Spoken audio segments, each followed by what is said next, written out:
Ήξερες ότι μπορείς να φτιάξεις τη πιο ζουμερή σοκολατόπιτα και μάλιστα χωρίς αλεύρι? Μείνε μέχρι το τέλος του βίντεο για να σου δείξω πώς. Είναι πάρα πολύ ζουμερή και δεν την έχουμε σιροπιάσει καν. Εντάξει, είναι υπέροχη. Χτυπάμε 6 ασπράδια μέχρι να γίνουν μαρέγκα.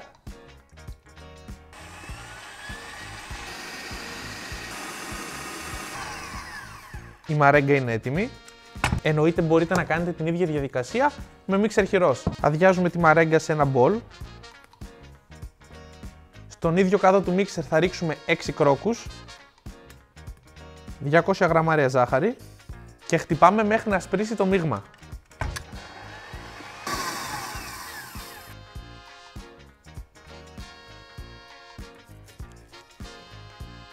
«100 γραμμάρια βούτυ ρόλιμπο σε θερμοκρασία δωματίου.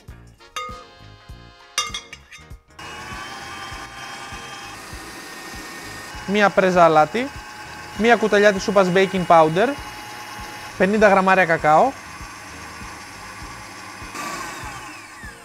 Ξύνουμε λίγο τα τυχώματα και θα προσθέσουμε 120 γραμμάρια ενδοκάριδο.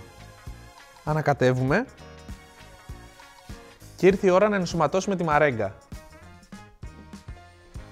Για αρχή θα βάλουμε το 1 τρίτο της μαρέγκας και θα ανακατέψουμε γρήγορα.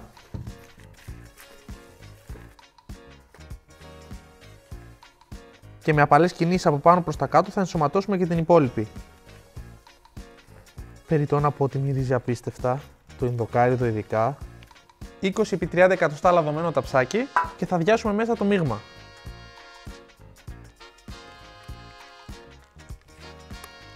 Το απλώνουμε.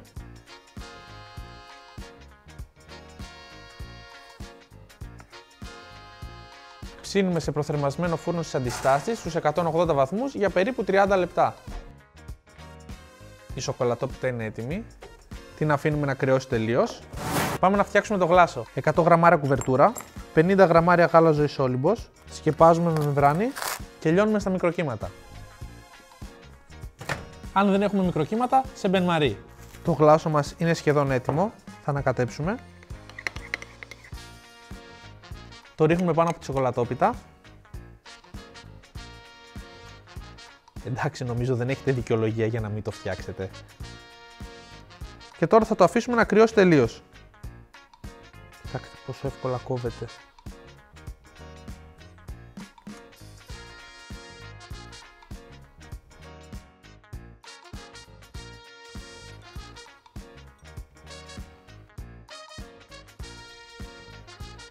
Πάμε να δοκιμάσουμε τι φτιάξαμε.